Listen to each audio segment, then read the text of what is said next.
Hello, it's VJ Franz K, and I'm looking here at a new set of brush markers that I got from DAISO Japanese market.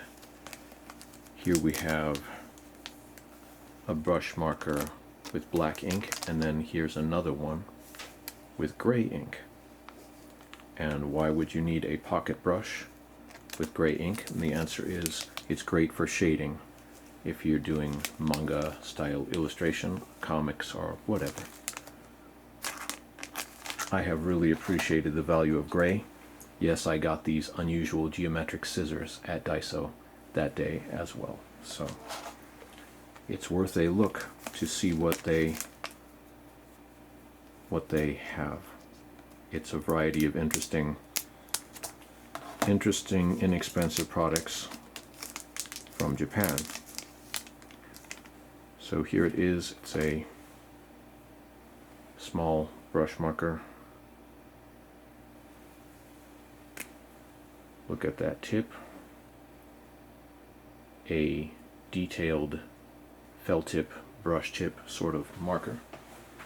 I have this bit of photo paper here, so I'll try it. You can get a very fine line there, out to a very thick line. Look at that. That is why Japanese brush markers are obviously some of the best in the world, if not the best, you know. The best for what purpose? But if you like to be able to do thin to thick lines, obviously traditional Japanese calligraphy has to go from thick to thin lines, so it is they create these wonderful portable tools for this type of thing. Let me see, are we getting that on the camera there? I should zoom in a bit more. Look at the detail on that line. So I will draw a cat.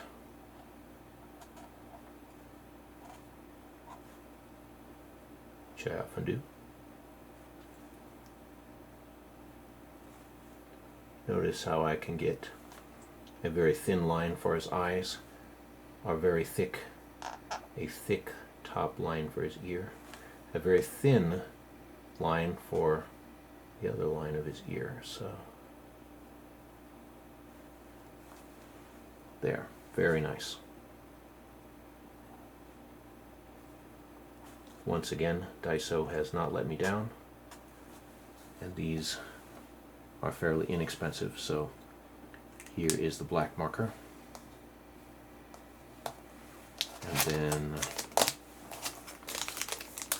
open the gray one.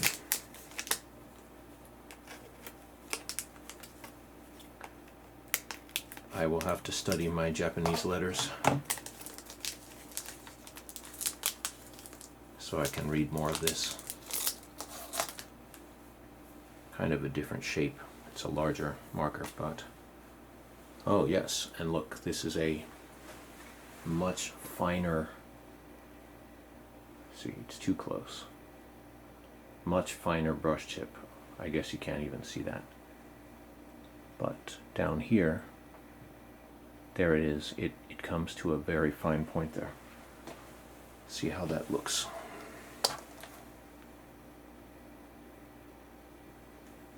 So super thin line to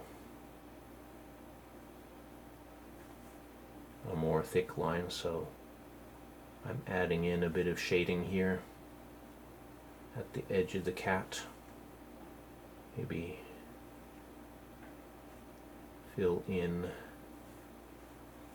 and because the ink is so wet, the gray ink is picking up some of the black ink.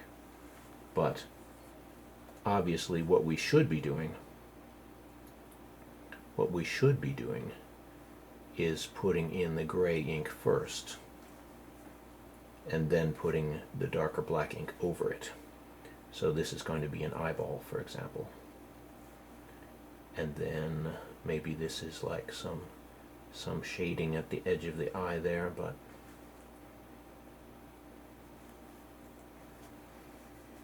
and here is more regular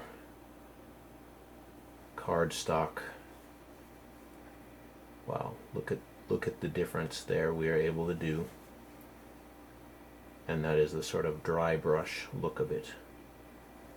But that was because I was just barely touching it to the such detail possible.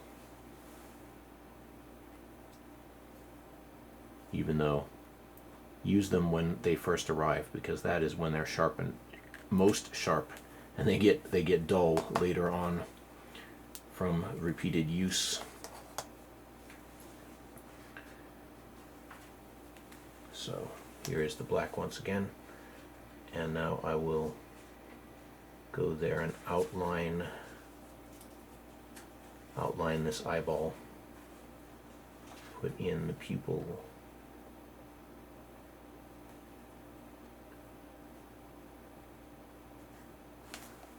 add lines there,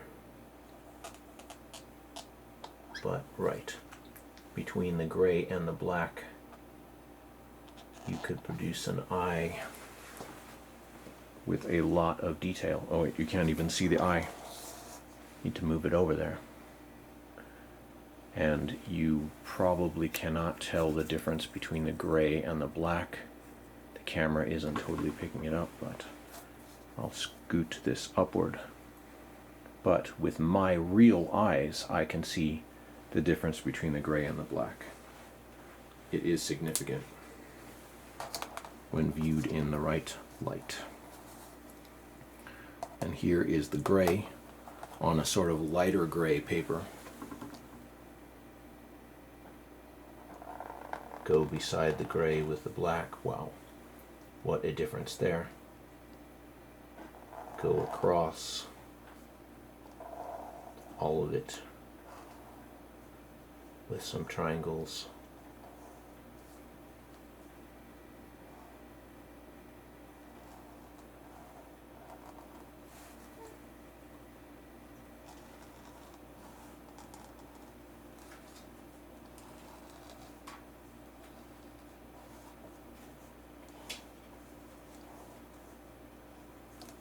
On all these surfaces, the ink looks great.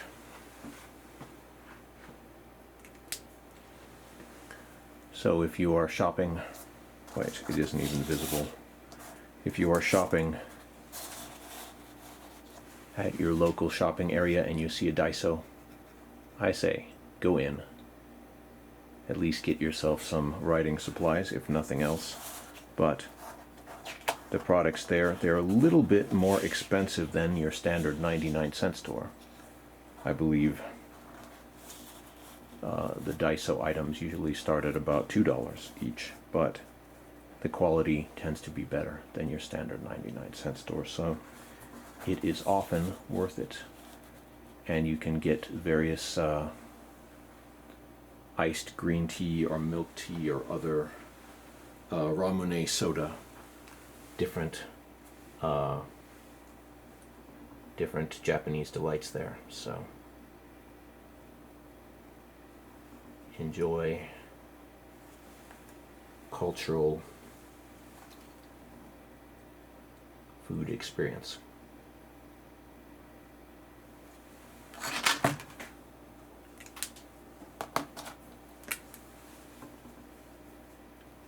Definitely, if you are an artist who likes anime or manga, you will like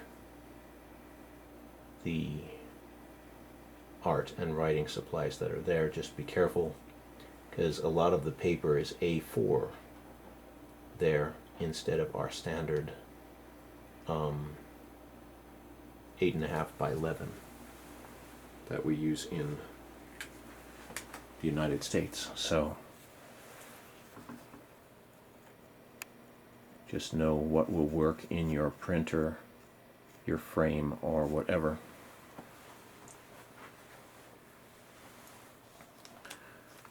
It would not be easy to read the kanji hiragana and katakana for most of us, but luckily you can tell what it is by this nice illustration. So they probably would be willing to help you also if you're looking for particular things.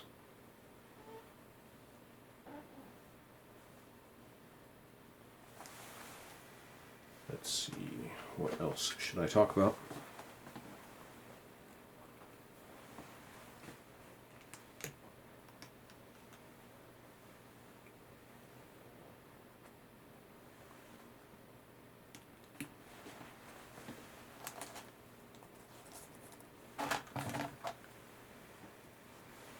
Interesting scissors and other things.